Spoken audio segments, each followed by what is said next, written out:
a parlare con la gente et peut-être que ça reviendra. Ouais, ouais, j'ai un accent d'Albanais qui essaie de revendre des trucs dégueulasses sur le port de Naples, je sais, je sais. Mais ça fait longtemps aussi, les gars. Ça fait longtemps. C'est pour ça aussi, il y a des fois, il y a des gauchos qui me clashent, qui disent que je suis un demeuré, tout ça et tout. Enfin, je suis quand même trilingue. Faut qu'ils se relaxent quand même. Faut qu'ils se relaxent.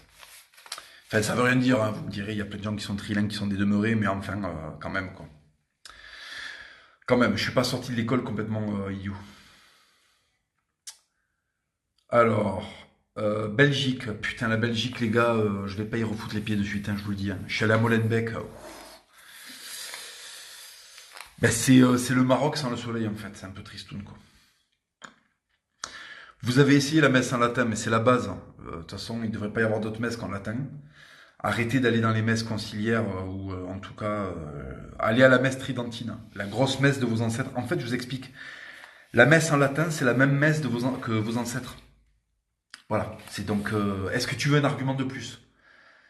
Les lourds francs à Jérusalem, c'est des messes en latin. Est-ce que tu as envie d'écouter une autre messe qu'une messe en latin maintenant que je t'ai donné cette information? Non, fils de pute. Alors va à la messe en latin. Voilà.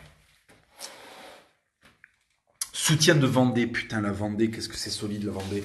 Putain, par contre, j'ai été très étonné. La Vendée a beaucoup voté Macron. Mais en fait, ça s'explique. C'est parce que c'est blindé c'est blindé de retraités. Saint-Gilles, Croix-de-Vie, tout ça, tous les bleds comme ça, c'est rempli de retraités, en fait. Donc les mecs, ils votent Macron. Ils votent Macron, les types, hein. Mais ça m'a fait mal au cœur, hein. Putain, la Vendée qui vote Macron. Ouf. Parce que la Vendée, quand même, c'est un petit peu le cœur royaliste de la France. Si les Vendéens, ils commencent à quequer, c'est chaud, quand même. Regardez-moi ce mur. Putain, mais c'est un scandale. C'est un putain de scandale, quoi. On se sent artiste peintre, comme dirait le rapport. On se sent peintre. On peint, on se sent peintre. Que penses-tu de Tony Yoka et de sa défaite? Eh ben moi je vais vous dire, hein, j'ai pas envie d'être avec la meute qui chie sur Tony Yoka toute la journée, ça me casse les couilles, hein. Je vous explique un truc très simple avec Tony Yoka. En fait, Tony Yoka, si vous voulez, il a pas eu de chance, en même temps il a beaucoup de chance. Il a beaucoup de chance parce qu'il devient champion olympique, bon grâce à son travail et tout, il n'y a pas de souci. Et là il y a Canal+ qui lui propose un contrat. En fait, quand on vous propose un contrat, dans la boxe, il n'y a pas d'argent, d'accord? Dans la boxe en France, il n'y a pas d'argent.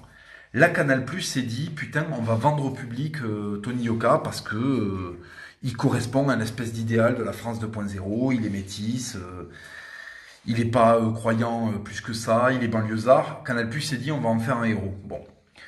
Bon, Tony Yoka là-dedans, qu'est-ce qu'il voit? Il voit une super proposition avec un énorme contrat et je me rappelle que les chiffres étaient mais énormes. Il y a personne qui a pris autant de thunes dans la boxe en France que Yoka, quoi. Peut-être Asloum et encore, je pense pas. Je pense pas. Enfin, j'en sais rien. Peut-être que je dis une bêtise, mais c'était une très très grosse somme. Et le mec, il a signé et je le comprends. Moi, je le comprends. Le problème, je vais vous dire, le problème, c'est qu'en boxe, en fait, comment ça se passe? Quand vous passez pro, quand vous passez pro, vous prenez des mecs qui sont graduellement de plus en plus bons, mais les premiers ne sont pas très bons. Et en général, les boxeurs, quand ils prennent des gars au début de leur carrière, ils ne le médiatisent pas. C'est même pas en général, c'est tout le temps. Personne ne médiatise son début de carrière. Les mecs, ils font des trucs en sous-carte et tout. Ils ont pas trop la pression. Ils font leur petit chemin tranquille. Et quand ça commence à devenir significatif, on s'intéresse à eux. Et là, on est derrière eux. Bon.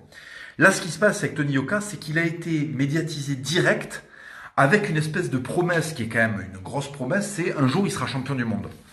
Bon, ben, si vous voulez, quand ça part sur un truc comme ça, les gens, ils sont pressés.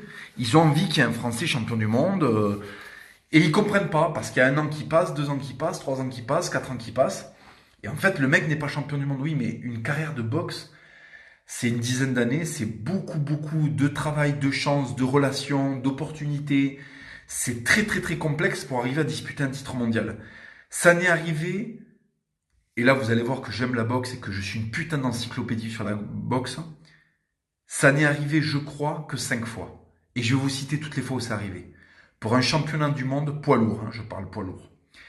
Il y a eu Georges Carpentier contre le tigre de Manassa qui s'appelait...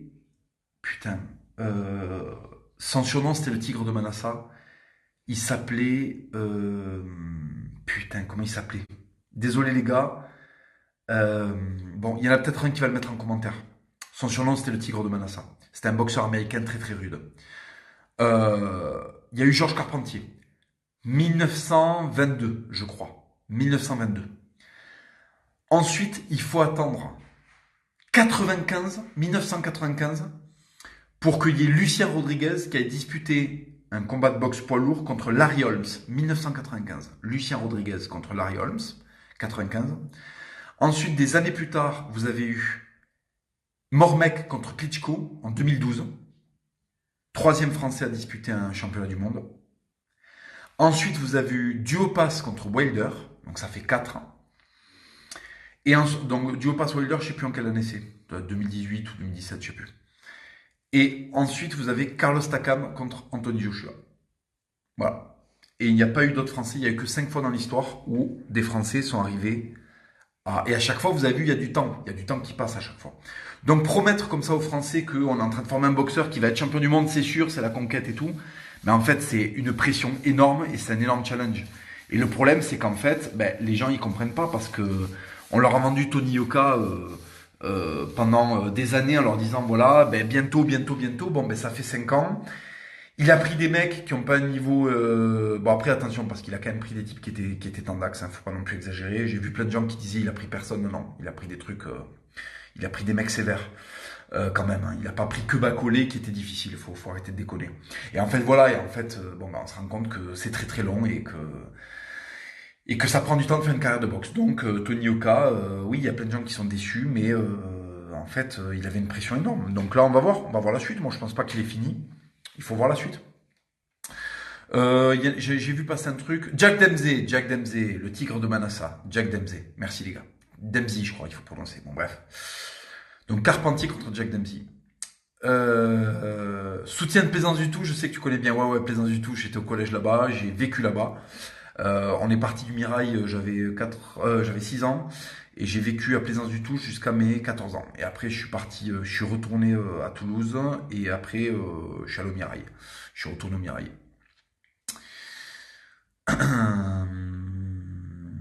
Oui, donc il y en a un qui me donnait un pronostic pour Duhaupas. Moi, je crois en Duhaupas. Je pense que c'est un boxeur extraordinaire. Victoire de Duhaupas. Victoire de Duhaupas. Il en a dans le bide, Duhaupas. Il en a dans le bide, les gars. Alors, bien sûr, les médias ne parlent pas de lui parce que il est pas très vendeur. Voilà, il est blanc. C'est un picard, c'est un gros paysan, c'est un gros ouvrier plutôt. Donc voilà, mais c'est un mec qui a un parcours extraordinaire. C'est un type que j'admire, vraiment.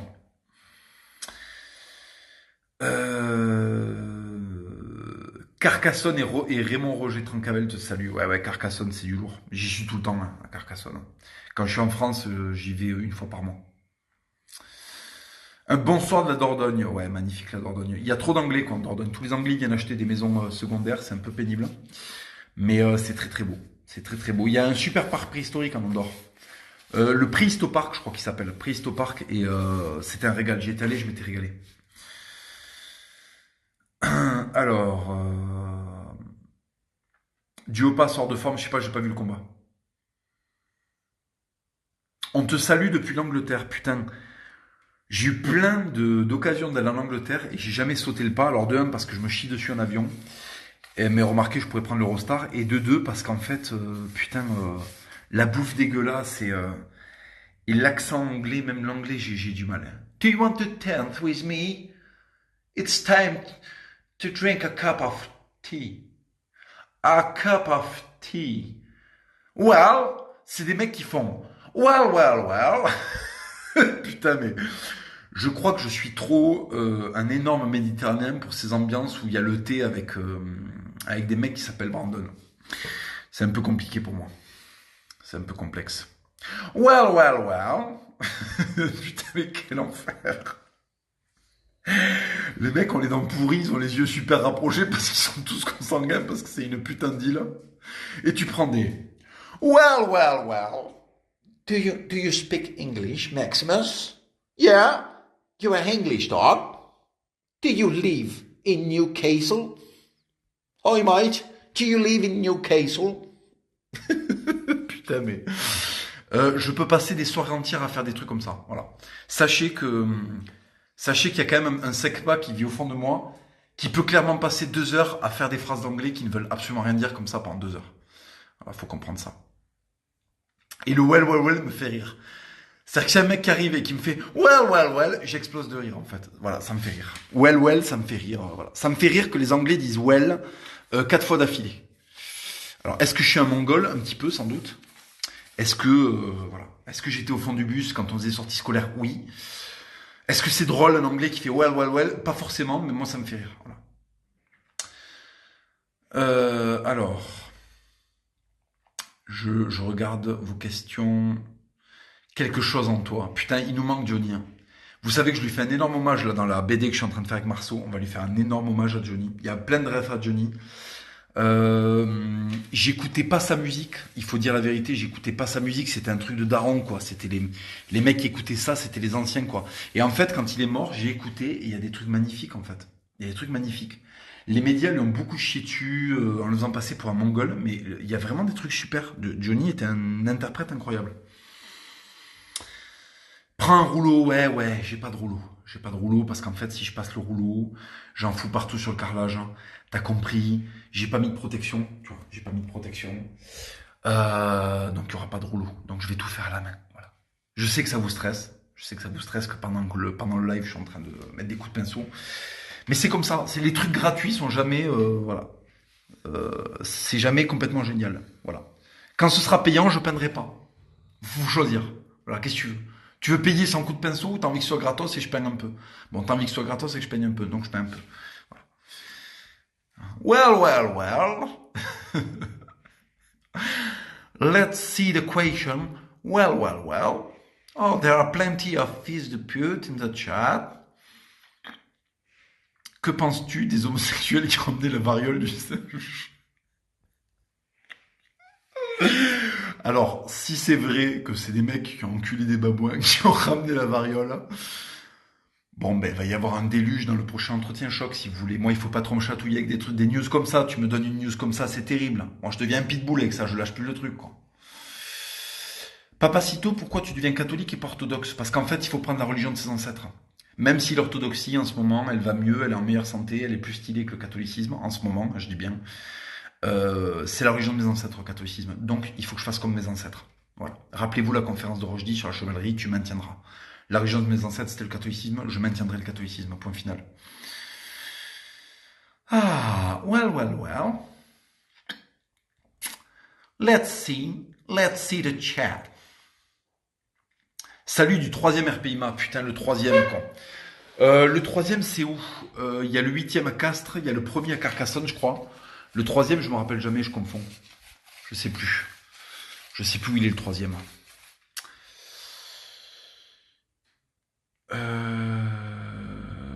Putain, ça va trop vite, ça va trop vite. Je suis un boomer, moi j'arrive pas à lire. À quand le gros village de droite? Ouais, ça serait bien. Ça serait bien que. Alors, moi je peux pas le fonder, je vais vous expliquer pourquoi. Parce que je me suis dit ça un moment. J'ai un copain qui va devenir maire d'un village, tôt ou tard, ok? Et ce copain, il pense comme moi. Et il m'a dit, mec, tu viens, on fait une ville de droite. C'est en Dordogne, c'est dans le Tarn-et-Garonne. C'est dans le Tarn-et-Garonne. Il m'a dit, tu viens, on fait une ville de giga droitards. Voilà. On fait venir que des mecs qui sont milis, qui sont artisans, qui sont voilà. Donc t'imagines la ville imprenable.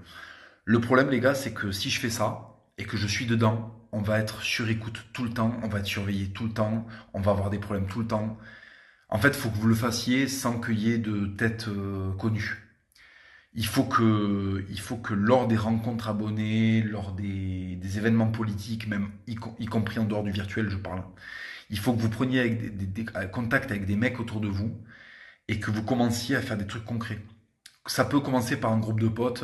Quand vous êtes militaire, vous prenez des mecs de votre section ou de votre peloton, je sais pas comment on dit, que vous kiffez et vous envisagez des trucs comme ça en fait. Vous envisagez des trucs comme ça, de prendre des baraques à des endroits pas forcément stratégiques, mais en tout cas qui soient toujours français. Moi, c'est ce que je ferais. Mais c'est ce que j'ai commencé à faire. En fait, je suis à l'aise de vous dire tout ça parce que moi, j'ai commencé à le faire avant d'être youtubeur en fait. Je me suis cassé à la campagne avant d'être youtubeur, avant d'être écrivain. Donc c'est pour ça que je me permets de vous donner ces conseils-là sans rougir, parce que parce qu'en fait, je me les suis appliqués à moi-même en fait. Donc c'est pas de la théorie là, c'est vrai, c'est vraiment de la pratique où je vous dis les gars, il faut faire ça.